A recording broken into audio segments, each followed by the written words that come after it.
source of little fortune.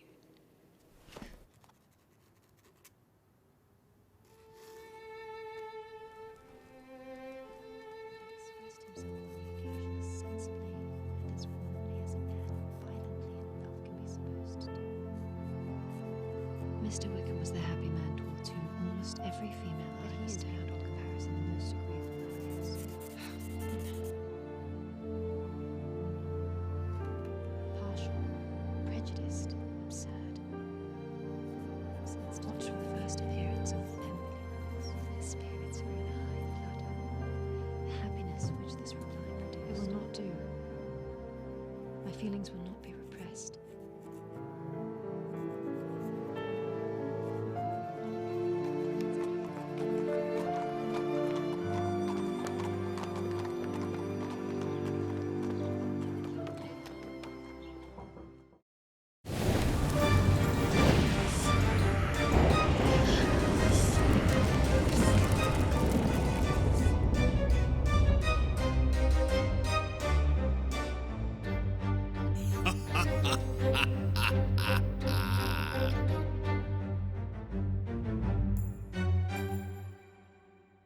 Hey everybody, welcome back to the show.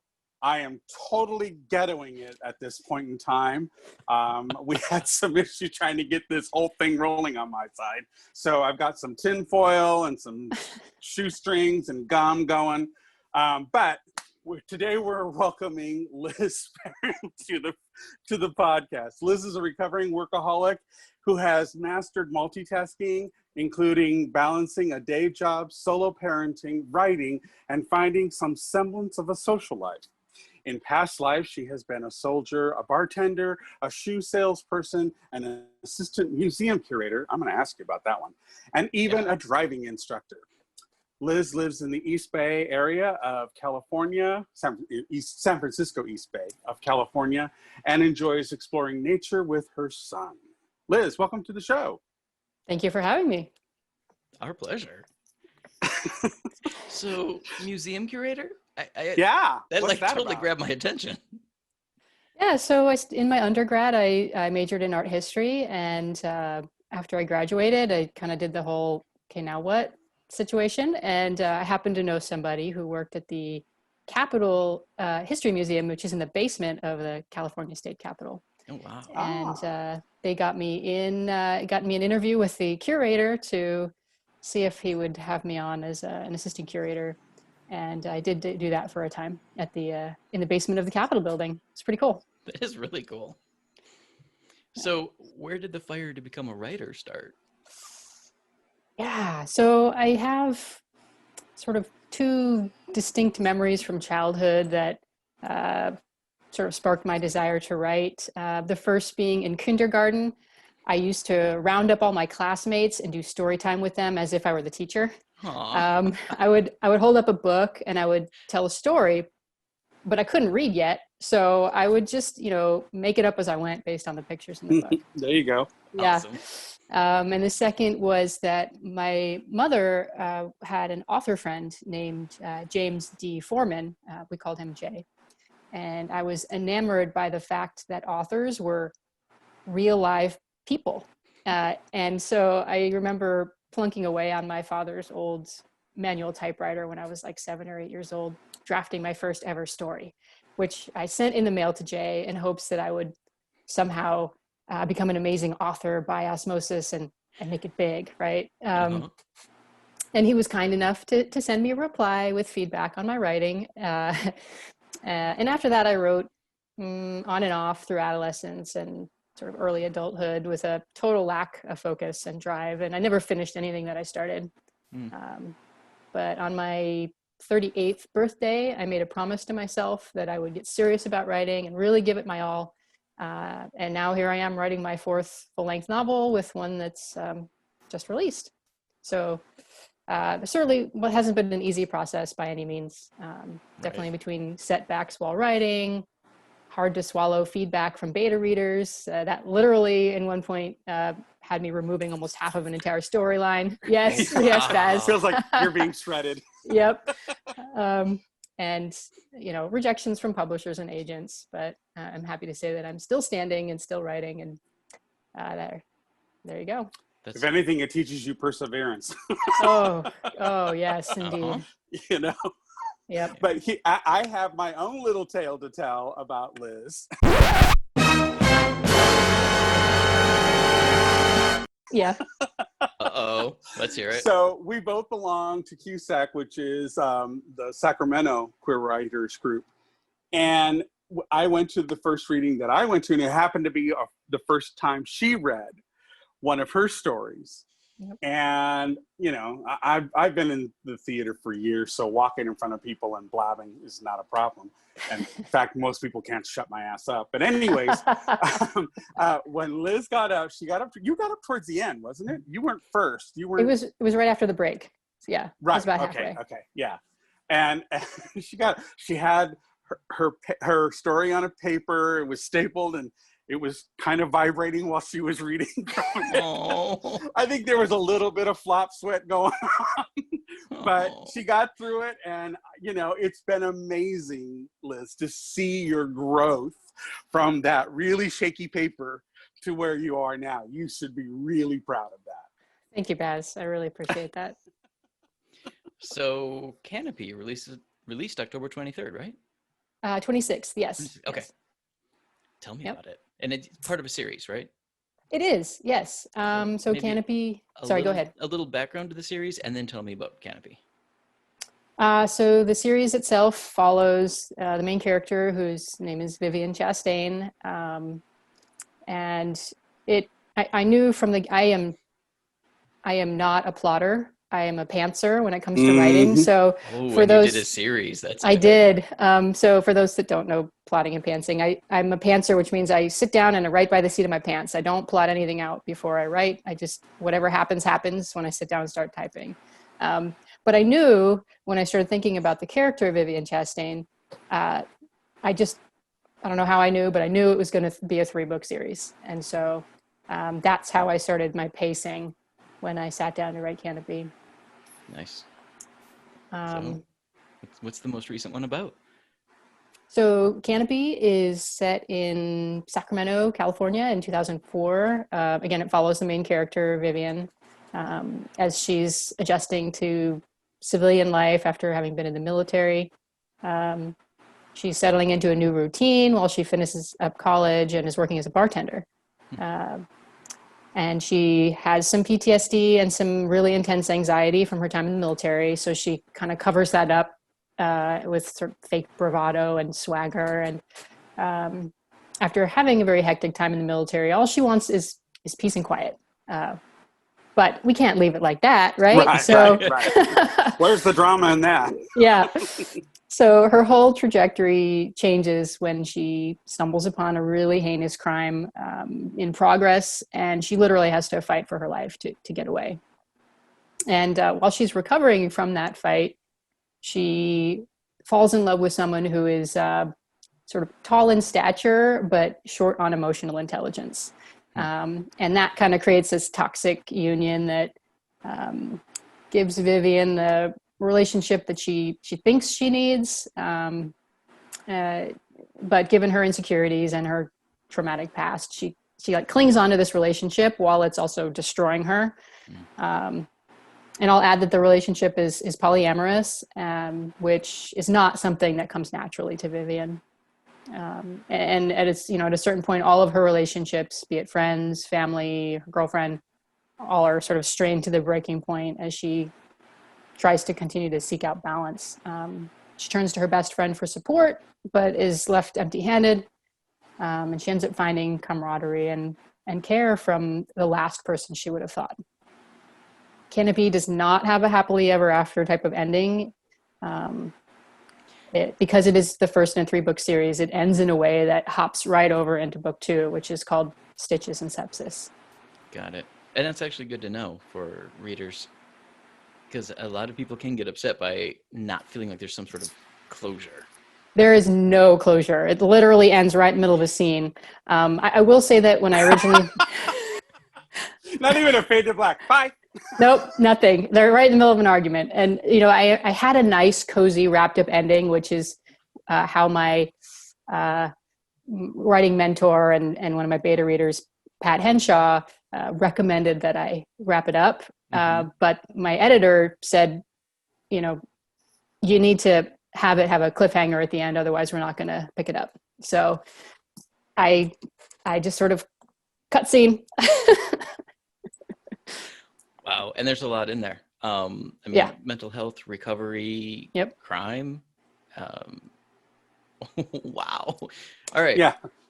So it sounds like some of that you had personal experience with in terms of, military. Your bio says you were ex-soldier. So you had some stuff to pull from, but you also threw it in the past. Did you have to do any research? Well, I actually lived in Sacramento at the time that this story is set. So I was very familiar with the layout of the land at the time and how, what the vibe of the city was. And also bartending during that time, I was familiar with, what drinks were popular and what music was popular and what this, just what the scene was like. So I actually didn't have to research much. I pulled a lot from my personal experience to build up Vivian's world and her experiences. Very cool. And so you gave her a toxic love interest. Yes, of course. Again, just to create drama, because we don't want to have the boring happily ever after. Yeah, that's Right. not my vibe at all. I am not a romance writer by any means or stretch. So please don't think that this is a romance novel, because it is not. What genre Yay would you for put you! it in? I think I would categorize it as contemporary fiction. All right. Yeah. Does Vivian grow in a way that you anticipated, or was that a surprise? It takes some time, but she gets there eventually. You have to stick with the series to get to that growth with her, but she gets there. Okay. Well, and the reason why I asked is because as a pantser myself, I get it. You have this vision of what you think they are, and then it just organically takes off, and the character's then informing you, and you're like, oh, wow, we're going to go there? Okay, Yep. So that's why I was wondering if it was a surprise to you where she went. Oh, the whole series was a surprise to me. Okay. Every time I sit down to write, I don't know what's going to happen. I'm just... Did you sort of let the characters take over? Yeah. The whole storyline just, did its own thing, and I'm just following along, typing while it's happening. Do you have tent poles, plot points you write toward? Very vague, but Okay. yes, there are some goalposts, but even it's those... in a huge foggy road, and she has no idea if she'll even see them. That's right. And sometimes I ram into them, and sometimes I miss. So. Right. Yep. Fair enough. I totally get it. Well, I want to personally thank you for including mental health and recovery in your writing. It's a conversation we need to have, and it needs to be normal. Yes. Yep. Absolutely. Yep. And the character of Vivian is very resistant to getting into therapy, but that is something that I built into the storyline, that she does actually enter into therapy, and the story follows along her progress with that as well. Did she come from a background where that would be seen as a sign of weakness or somehow imperfection on her part? It's her own stubborn ass. All right.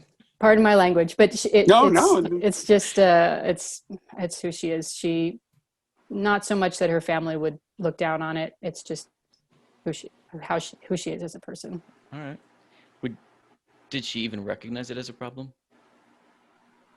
What being the problem? That she needed to get help, but was like, did she basically gloss over the fact that she needed help by saying, no, I got this?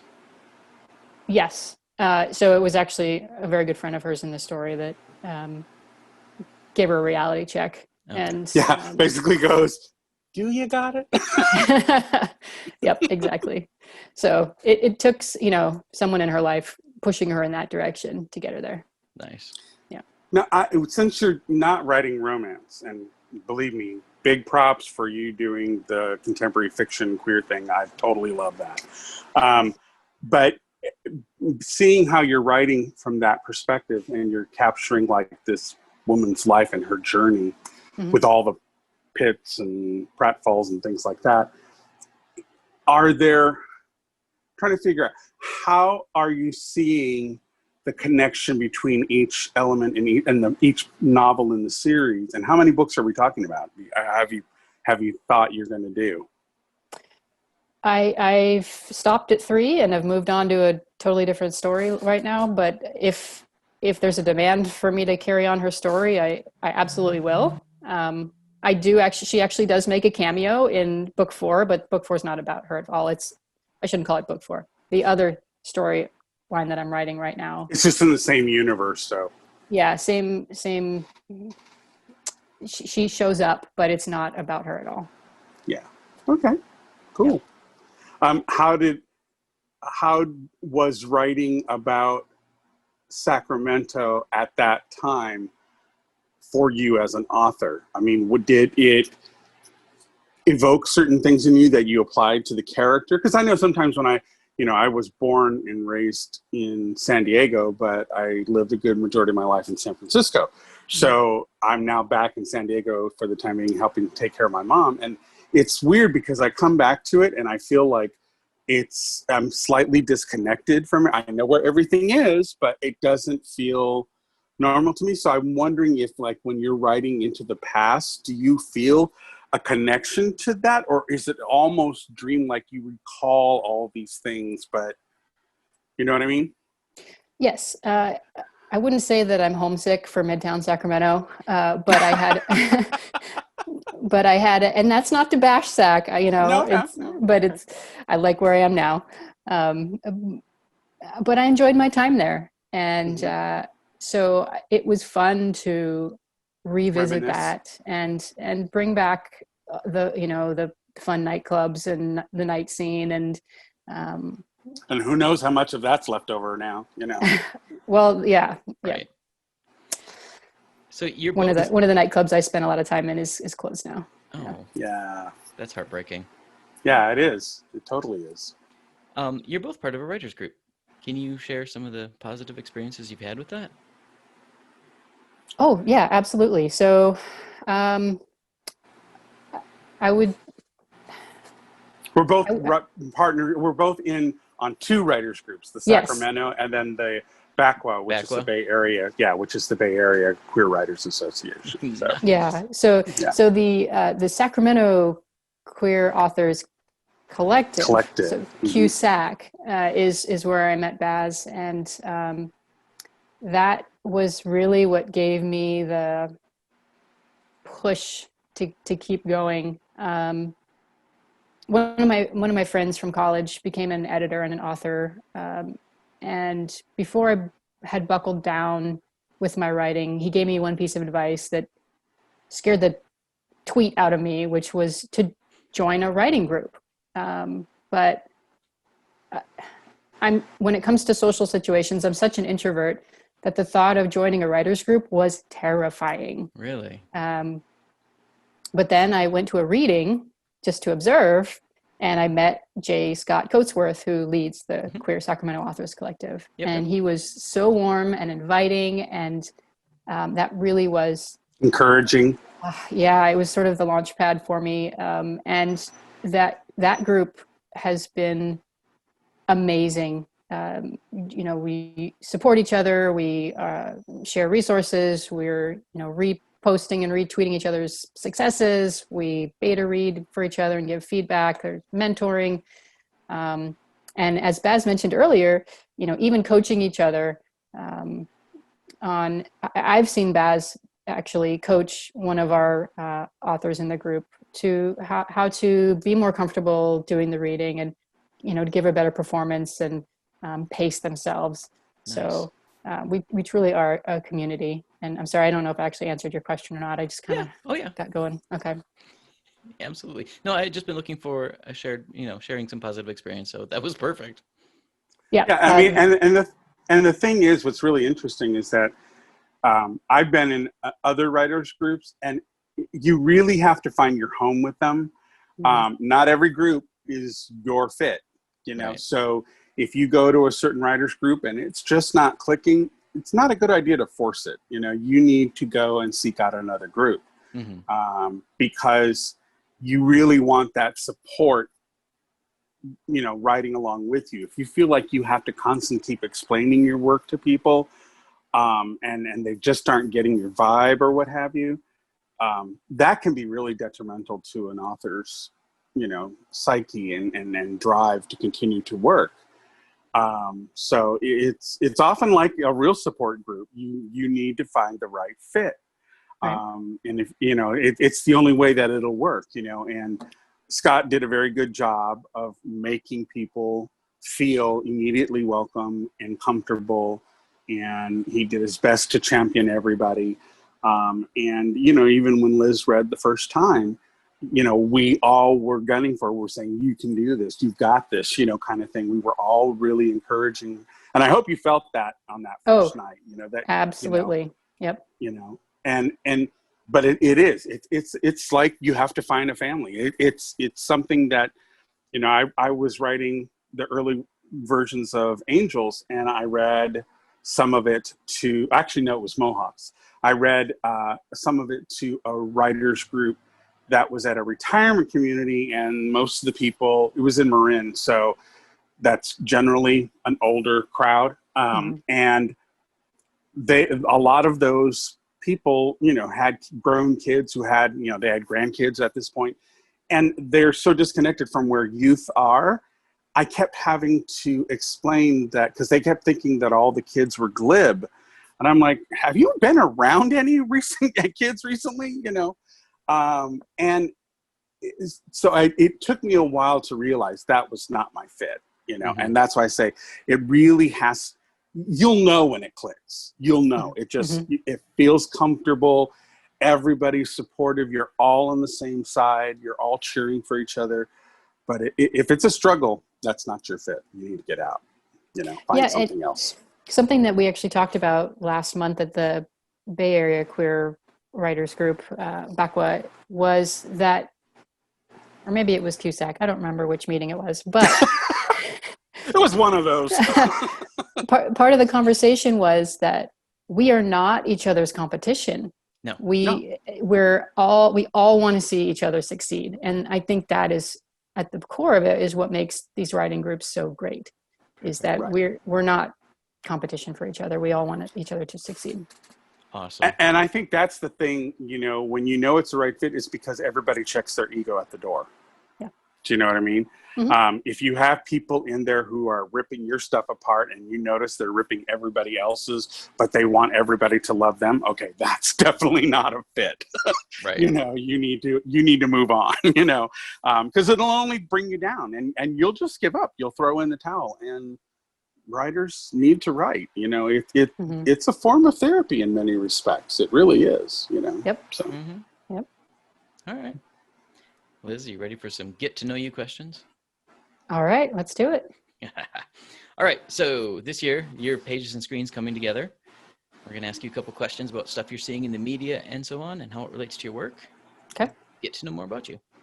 So what has been your recent favorite film or series, and why did it appeal? You know, I was late to join the Schitt's Creek party, but you did. You joined. But I'm glad I did. Yes. It has had the right level of ridiculous and lighthearted that I need some days. On other days I turn to like Ozark to appeal to my other tastes. Wow. So, you know, a little bit That's two opposite ends of the spectrum. Yeah. Yeah. All right. Is there a series or film that has surprised you with its queer representation? Yeah, two actually. So there's a TV show that my partner has got me into watching, and I wasn't expecting it. But so the show's called Gypsy, and it's on Netflix. I'm still on the first season, but there's some serious bi representation going on there. Nice. So that was a pleasant surprise. And also, my son was reading a YA book series called Trials of Apollo, which is written by Rick Riordan. Mhm. And I haven't read them fully. I was just scanning them because my son's reading them. But from what I gathered, there's in this YA book series, there's a gay couple. So I don't know much about it, but I was, pleasantly surprised to see that there's representation in the YA writing world. One of his, because he writes a couple of pantheons, I think it was one of the main characters in the Norse pantheon is a gay character. And I think that was his first gay character, and it was so widely received, he kept going with it. Yeah, that's fantastic. Awesome. So if you could co-create a work with another artist, alive or not, who would it be and why? That's a hard question because I have a lot of authors that I would love to collaborate with. I think I'd love to co-write with Gail Honeyman, who is the author of Eleanor Oliphant is Completely Fine. Okay. I don't know if you guys have read that book, but it was her debut novel, but totally blown away by it. I really enjoyed her lead character and how Gail kept me guessing the whole time. That's awesome. So that was, you know what? And I'm also an absolute fangirl for Michelle T.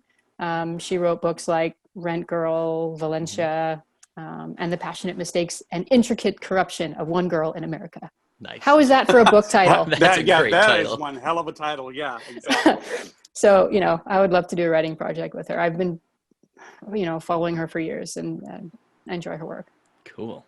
Well, is there a subject you haven't written but would like to try? I'm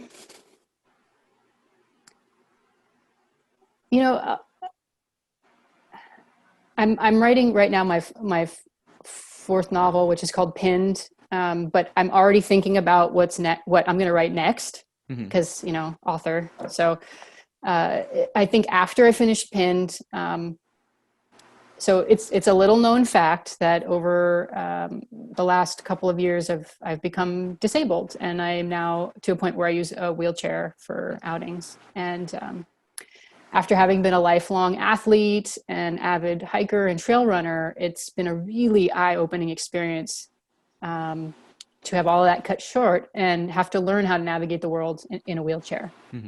So I think my next project will be from the perspective of someone who, uses a wheelchair.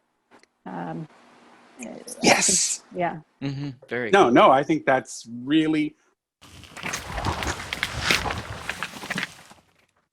Uh-oh. Yep, he froze. Really cool. I applaud.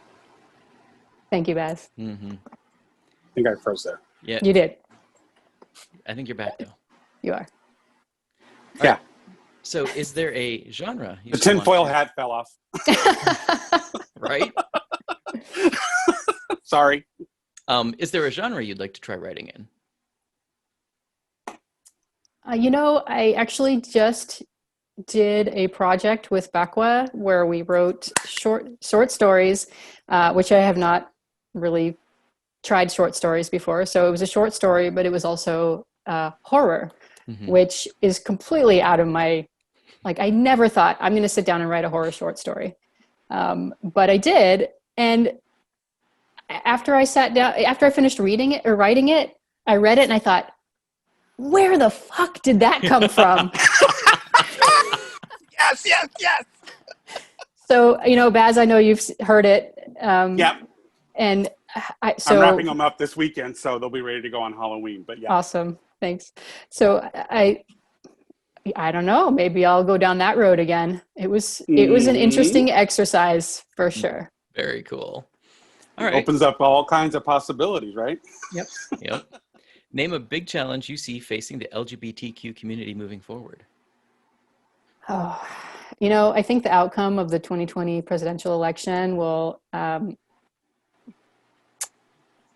as well as very disturbing sort of rumblings coming out of the Supreme Court, specifically around Justices Thomas and Alito wanting to reverse Obergefell. I think all of that piled on top of our own division and infighting in the queer community. So we have a lot of challenges ahead of us between the political landscape and our own sort of community culture.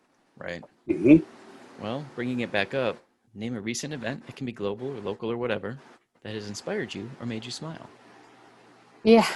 So anybody who knows me well knows that I absolutely cannot stand or tolerate mansplaining uh, or men, talking over women in a really like aggressive, condescending way. So a recent event that has inspired me and made me smile was during the vice presidential debate when Pence kept talking over and interrupting Senator Harris, and she just turned to him very calmly, and she said, "I'm speaking." That was And cool. I just, yes, I cheered for her. It was epic. It was epic. Yep. Yeah, it was great. That made me smile. That's awesome. All right, final question. If you could possess a superpower to help heal the world, what would that be?